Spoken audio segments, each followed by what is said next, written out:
12 days after Adventures was the premiere of a much more admired series, Sonic the Hedgehog, the famous Set AM,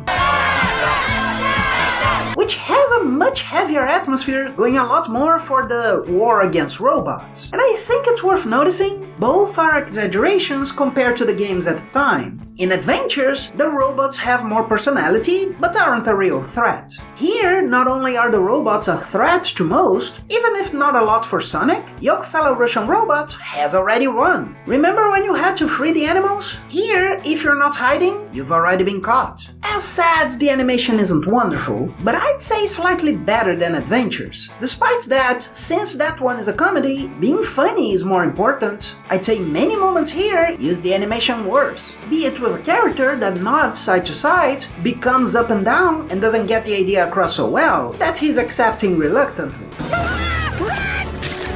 And then this. That is, the bridge totally sturdy, shaking a bit, wiggling like a snake, and then plummeting like a much older bridge, with more of the boards missing. And why are they looking to the sides instead of going already? That said, the storyboarding is good. A lot is done well here, with very little. Our story in this episode is that Sonic and the other two are taking Sally to destroy stealthy airships.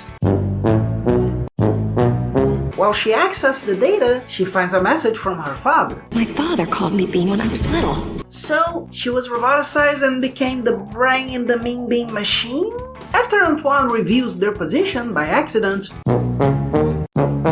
their Snagglepuss elects to sacrifice himself so they can escape, and they separate. Sonic finds him, but has to run and save Sally and Antoine. First, he has to get by one of those stealthy ships, Missile Alert Failing Warp 7!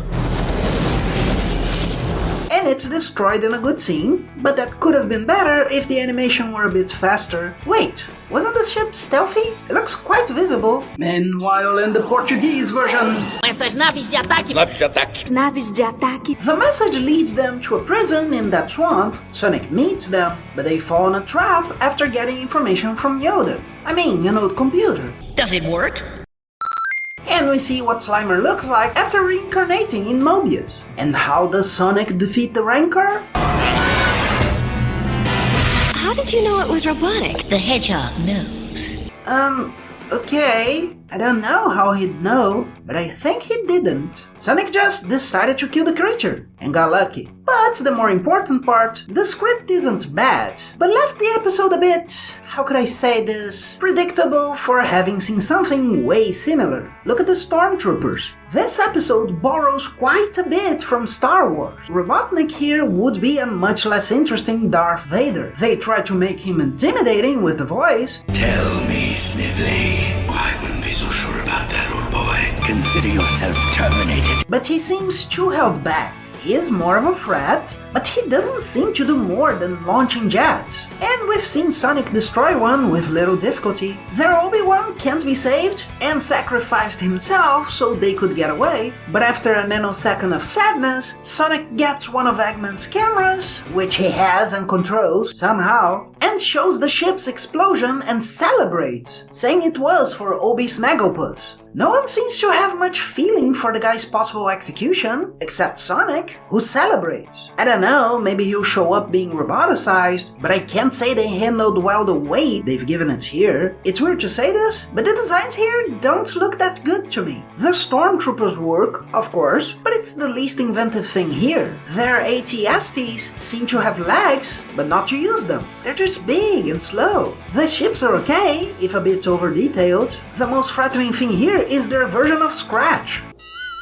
The trio have an interesting balance, but even there being a coward that led to one of their mates being lost, Sonic seems to be the most irritating character here. He says 3 times he's impatient, and it never seems to be for a good reason. Just to give you an idea, in that episode of Adventures, he says that once, after ordering chili dogs and being ignored. Why make Sonic more irritating? He ends up making less sense here than in Adventures. Meanwhile, Sally is the smart one who has to ask for patience while she dismantles security. Wait, is Sally this universe's Tails? I mean, someone planning the series thought, that kid can't work as a genius in a dark universe such as this. and came up with Sally? Or maybe Tails split into two? His childlike self becoming Antoine? No, they'd both have tails.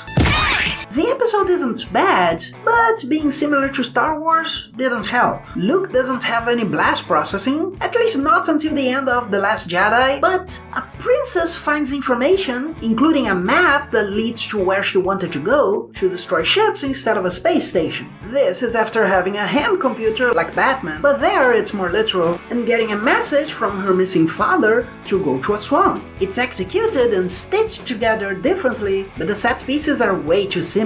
Look at this, and tell me this doesn't remind you of someone. This doesn't mean the series is bad. There are a zillion things that copied Star Wars. It depends more on how it keeps going. It wasn't bad, and the ones who've seen it seem to like it. There's even a team trying to make a third season. I only hope it doesn't continue being inspired by famous things this much.